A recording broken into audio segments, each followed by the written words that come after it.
A lot of people keep asking me the same question and emailing the same question. So what's the big deal if we don't get a trade deal? What if the next 18 months of this administration, things are kind of status quo with our Asian trading partners? What will that mean to Senator Rob Portman of the fine state of Ohio? What would that mean, Senator? What are your thoughts?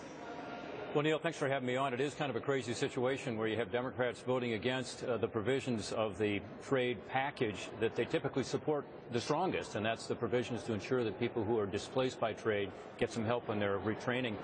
I support that too, by the way, as do other Republicans. It's too bad that didn't get passed because it's an important part of the total package.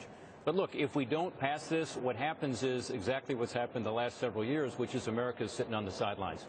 And one reason I support both more exports and ensuring there is a more level playing field, which is what Donald Trump and I agree on, is because we want America in the game. We want to be sure that our farmers and our workers have a fair shot at being able to compete internationally.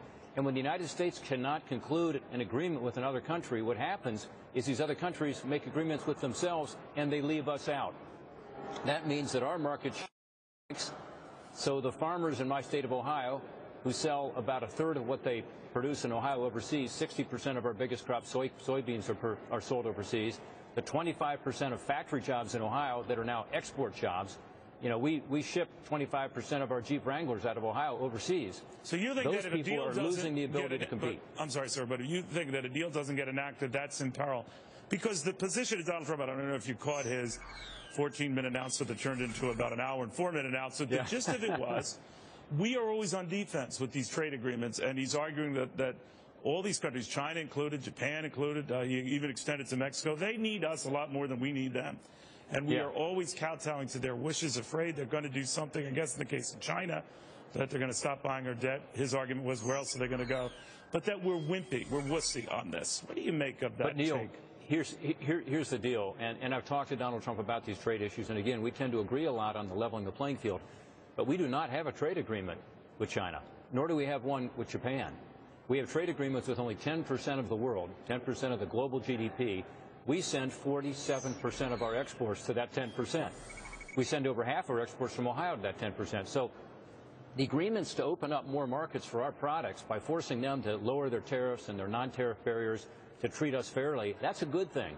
At the same time, though, we got to have better provisions in our law to ensure that when they send us stuff, it's fair. It's not illegal. It's not, he always says about taking it to the next level, Senator. One of the things he has mentioned on this show many, many times is that if China ever threatens us, his line was, well, we'll stop buying your crap, his words. It might be a little abrupt. It might be a little blunt.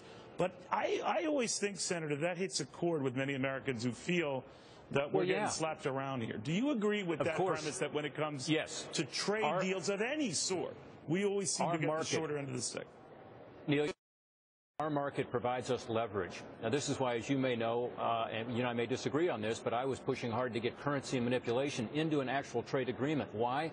Because that's where we have leverage when we're negotiating with another country for access to our market. Now, let's be honest. We should explain what that means, because you're a genius. What that means, a country like China manipulates its currency to have a favorable exchange rate so that they get the better part of a trade with us. But go ahead. Right. So if a country enters into a trade agreement with us, they agree to lower their tariffs. That's fine. But if they do that and then manipulate their currency, it takes away many of the benefits you get in the trade agreement, because by lowering the value of their currency, their exports to us are less expensive than they should be, and our exports to them are more expensive than they should be. And some countries do this in a very deliberate way by actually intervening in the currency markets and manipulating currency. There's a definition for this under the International Monetary Fund. It's not me or you saying it. There's actually a definition of this. All I'm saying is, let's put teeth into that. Let's enforce that. And that way you have not just more exports going out, but a more level playing field. So that's what the balance ought to be, and that's where we ought to get to, as Republicans and Democrats. All right, Senator, I think what Donald Trump was saying to countries that don't heed that, you're fired. That's horrible. That was a horrible impression. Senator, thanks for indulging. Thanks for having me on, Neil. Good seeing you again, Senator Portman.